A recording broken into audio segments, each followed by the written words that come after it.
안녕하세요. IT 경력 유진상입니다. 어딜 봐야 되죠? 오늘 카메라가 무시하게 많네요. 네. 오늘 디스타에서는 실리콘밸리 핫 트렌드에 대해서 얘기를 해보려고 하는데요. 특별히 모셨습니다. 델코리아 취재를 팀장님 모셨습니다.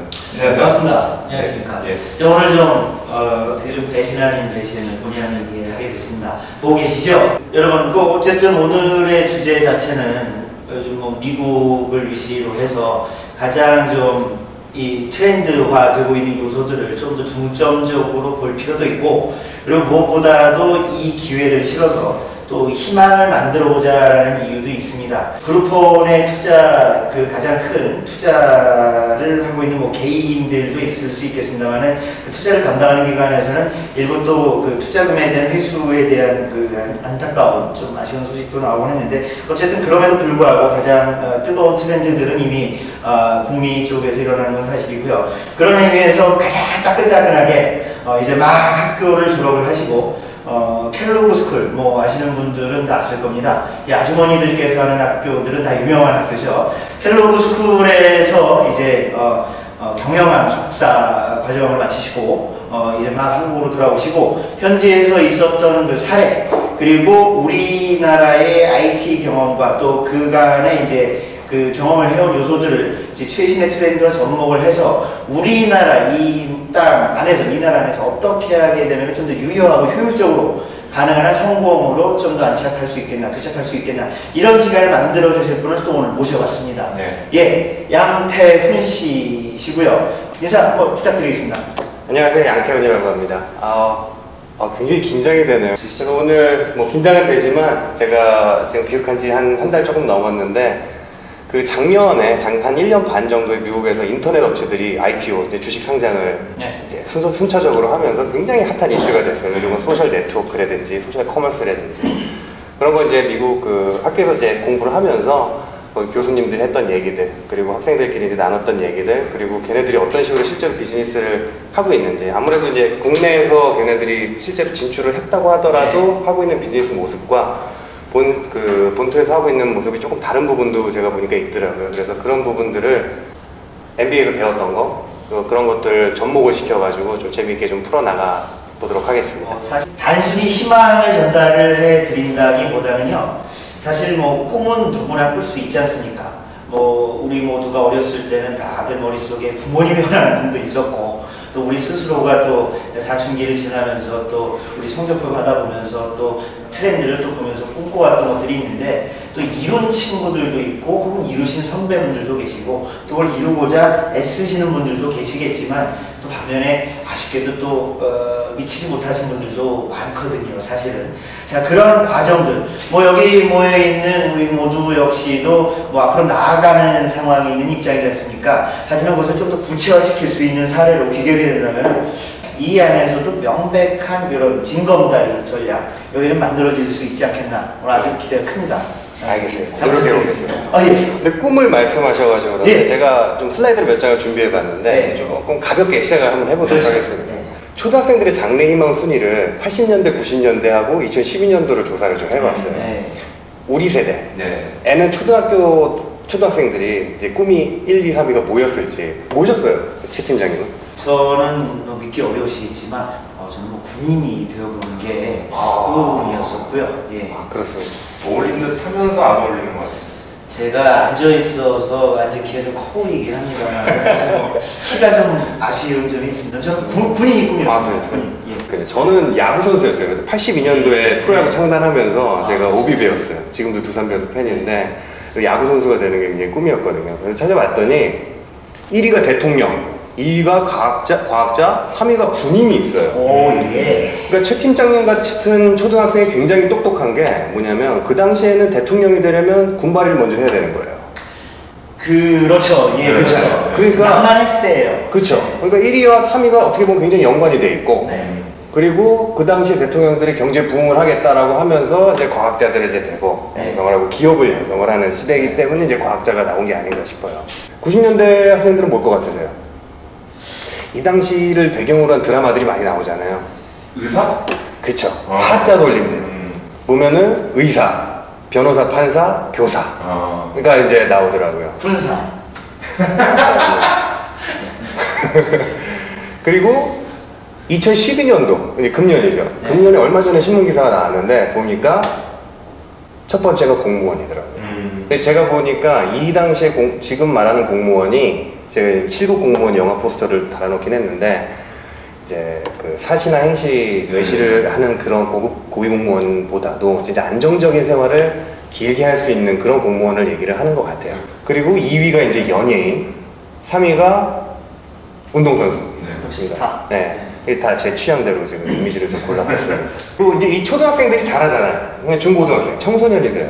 그럼 2012년도에 청소년들의 꿈이 뭘까를 또 했더니 얼마 전에 알바천국에서 몇천 명을 대상으로 조사를 했더라고요. 근데 1위가 교사, 뭐 연예인 그대로 들어가고 공무원 이제 들어가는데 여기서 제가 관심 있게 본 게 엔지니어가 7.7%고 IT 전문가가 5.8%입니다.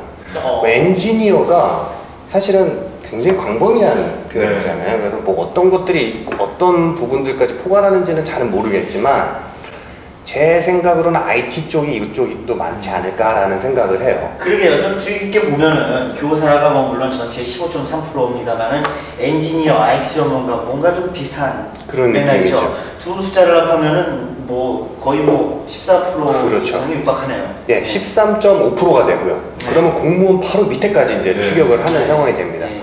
그러니까 이게 우리나라가 어떻게 아직도라고 말하기 좀 그렇지만 지금 보면 IT 강국이잖아요. 그거는 부정할 수 없는 그런 네. 현실인 것 같은데 거기에 많이 이제 반영된 어떤 현실이 아닌가라는 생각이 되고 그리고 어떤 사업으로서의 꿈을 꿀 때 엔지니어 바로 위에 사업가도 있잖아요. 그 네. 사업가에 대한 꿈도 사람들이 많이 가지고 있는데 사업가로 갈 때 가장 성공할 수 있는 쪽이 엔지니어, IT 이런 쪽으로 생각하는 게 아닌가라고 제가 조금 판단을 좀 해보고 있어요. 근데 이게 초중고등학교 때까지 이렇게 고민들을 하잖아요. 저도 이제 그렇죠. 네. 근데 대부분 이제 대학을 진학하면서부터 많은 분들이 그때까지 꿈을 계속 갖고 맞는 전공을 찾아가시겠지만 또 저처럼 별 생각 없이 이런 대학은 가야 된다. 그래서 재수까지 하면서 네. 대학을 가고 그리고 학과 전공도 점수에 맞춰서 들어가고 졸업할 때쯤 되다 보니까 취직해야 되고 이렇게 별 생각 없이 이게 진행되는 사람들도 꽤 많을 거라고 생각이 돼요. 뭐 맞장구를 한번 치자면은 그 얼마 전에 건축학개론 네. 이게 사실은 어쩌면 딱 이제 지금 우리 네. 세과는 상당히 일맥상통하는 시대의 이야기이기도 하고 그때는 뭐 저는 뭐 마지막 학력고사이긴 했습니다만은 점수에 맞춰간다, 눈치 작전을 한다. 그리고 무조건지간에 돈 되는 학과로 일단은 넣어보자라는 거. 네. 이거는 뭐 뺄 수가 없었어요. 그렇죠. 과연 이제 그러한 상황들이 과연 우리가 이제 함께 공론화시켜서 이야기를 하자면 과연 IT의 메가 트렌드에서 이러한 것들 그리고 특히 이 두 분야가 어떠한 희망의 개연성을 가지고 가게 될 건지는 네. 참 이제 궁금하게 이제 토크가 아주 네. 궁금하게 이제 풀려져 갑니다. 네. 그런 부분을 생각을 안 하고 이제 대학을 나오다 보니까 네. 굉장히 복잡한 이력을 갖게 되는 그런 저같이 이제 복잡한 이력을 갖게 되는 그런 모습을 이제 보여드리게 되는데 그 부분을 한번 정리해볼게요. 제 소개를 좀 하면서. 저는 참 근데 얄미워요. 이게 딴지를 걸어서 좀 보시면 이게 뭐 어디 무슨 여러분 보세요. 이게 참 뭐 모르실 분들이 없을 만한 것들이죠. 어쨌든 아마 이쪽은 잘 모르실 거예요. 예, 라임스푼 예, 저 몰라도 뭐 나머지가 어쨌든지 간에 참 보기 좋습니다. 어쨌든 부럽습니다. 근데 보면은 지금 다 한 1년 반에서 2년 정도 사이에 계속 직장을 바꾸는 그런 상황이 돼요. 그러네요. 그러니까 사실 지금 제가 대학원에 이제 들어가게 되는데요. 예. 졸업하는 해에 제가 고시 준비를 하다가 예. 고시를 때려쳤습니다. 4학년 초에. 아, 그리고 졸업을 막상 하려다 보니까 이수해야 되는 학점이 너무 많은 거예요. 네. 그래서 4학년 때 논문을 쓰면서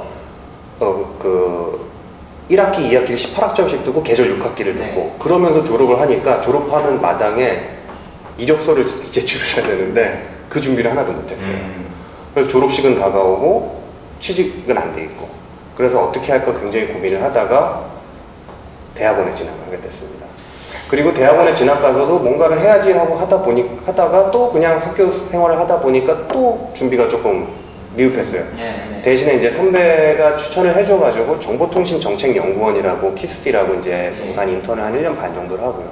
또 여기서 또 정신없이 있다 보니까 논문도 빵꾸가 나서 그래서 지금 대학원이 2002년 9월달에 가을 학기에 졸업이 하게 되면서 근데 우연찮게 이제 좋은 기회를 준 SK에 취직을 하게 되고요. 네. 그리고 여기서부터 이제 좀 또 다른 기회들이 오면서 델로 가고 델 코리아에서 이제 최 팀장님과 같이 그리고 델에서 코리아에서 일을 하다가 이제 중국 쪽에 기회가 있다라는 얘기를 듣고서 모두가 다 중국 얘기를 하니까 도대체 어떤 데인가? 그럼 실제로 한번 가보자라고 해서 중국에 이제 가게 됐고요.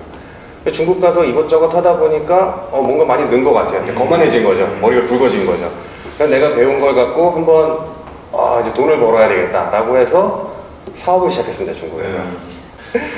그러다가 이제 거의 쫄딱 말아먹고 안 되겠다. 나는 배울 게 좀 많겠구나. 다시 한번 정리를 하자. 그래서 이제 MBA에 가게 되고 MBA에서 이제 그동안에 좀 대충 산 거들을 제가 좀 만회를 하고 열심히 좀 했더니 맥킨지라는 회사에서 이제 들어와도 된다라고 해줘서 저희 9월부터 일을 시작하게 됐습니다. 그리고 이제 사실 컨설팅이라는 것이 컨설팅에서 오래 있으려는 사람들보다는 그거를 바탕으로 이제 다른 데로 가려는 사람들이 되게 많은데. 네, 그렇죠. 그럼 이제 많죠. 네. 많이 물어봐요. 이제 후배들이나 컨설팅 이후에 뭘 하고 싶으세요? 근데 저는 아직도 퀘스천 마크예요. 근데 그러면 이제 여기서부터 아까 최 팀장님이 말씀하신 대로 우리가 앞으로 이제 꿈을 어떻게 마련해 나갈까? 이런 이제 말씀을 좀 드리고 싶은데 지금까지 커리어를 쌓아가다 보면은 과거의 커리어 때문에 약간 옵션이 좁아지게 되는 경향이 크잖아요. 갑자기 여기서 뭐 인더스트리를 바꾼다든지 이러기 쉽지가 않잖아요. 아무래도 그렇죠. 그럴 요소가 저 역시 마찬가지입니다. 그래서 이번에 지금 쉬는 기간이 거의 2년이 있다 보니까 고민을 엄청나게 많이 해봤어요. 저에게 열린 미래가 뭐가 있을까 하고 봤더니 지금 맥킨지에서 시작해서 맥킨지로 쭉 가는 게 하나의 옵션이 있겠죠. 네. 그렇죠. 근데 이게 얼마나 가능성이 있는지는 잘 모르겠습니다. 다들 컨설팅이 어려운, 그러니까 체력적으로도 굉장히 어렵다고 하다 보니까.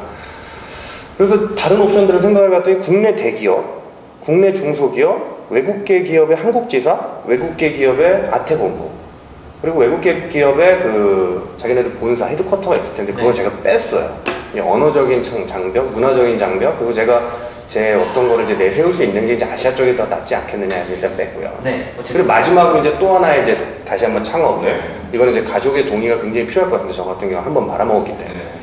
어쨌든 이렇게 5가지를 추려볼 수 있을 것 같다라는 생각이 들고 이 5가지 옵션들도 결국에는 하이테크 쪽에 좀 이렇게 좁혀지지 않을까라는 생각이 좀 들어요.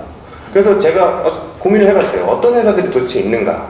봤더니 국내 대기업은 뭐 삼성전자, LG전자, 국내 중소기업이라고 말할 수 있을지 모르겠지만 물론 아니죠. 네, 이미 뭐 굉장히 했으니까 네이버나 뭐 안철수연구원 아니면 외국계 한국지사 같은 경우는 지금 많이 들어와 있는 회사들이 있고요.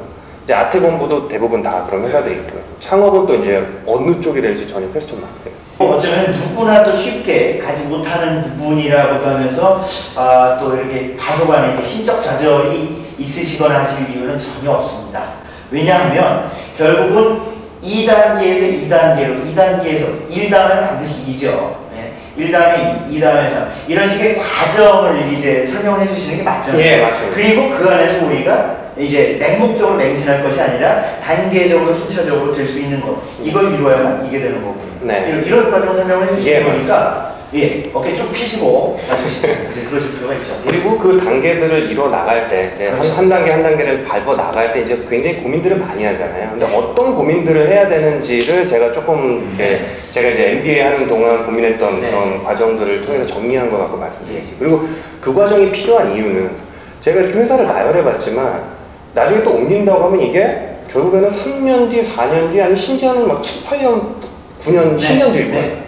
그때 이 회사들이 어떻게 될지 아무도 알 수가 없어요. 그렇죠. 지금 이 회사들을 보고 준비했다가 3년 뒤에 옮기겠다고 하면 그 회사는 존재하지 않을 가능성도 굉장히 특히 하이테크 인더스트리에서. 그러면 이제 도대체 뭘 봐야 되느냐가 이제 굉장히 궁금해지는 거죠. 여기 나열한 기업들의 속성과는 별로 차이가 없음을 또 미리 상기드리겠습니다. 이거는 제가 이제 저도 꿈으로 갖고 있는 기업들이에요. 제 꿈이에요. 그렇죠. 모두의 꿈이죠. 그렇죠. 근데 이 회사들이 앞으로 3, 4년 뒤, 7, 8년 뒤에도 꾸밀 것이냐가 퀘스천 마크라는 거죠. 지금 HP의 상황을 보면 그렇고요. 사실 HP를 보기 전에 저희가 이제 다녔던 대컴퓨터의 상황 보더라도 저희가 다닐 때는 세계 1위였어요. 그래서 저희가 광고를 낼 때는 세계 1위 대컴퓨터였는데 지금은 순위를 자체를 광고에서 빼죠. 왜냐면 4위로 밀렸거든요. 세계 4위 대컴퓨터라고 광고 안 하잖아요. 네, 그렇죠. 4위에 있습니다. 너무 감사하죠. 조금 잘하셔야 될 것 같아요, 팀장. 제가 나온 이후로 떨어진 것 같다는. 그러게요. 좀 다시 모시고 싶을 정도인데 많이 좀 잘하셨네. 머리가 더 커지신 것 같아요. 예. 네. 정찬훈 씨만큼. 네. 조심하겠습니다. 네.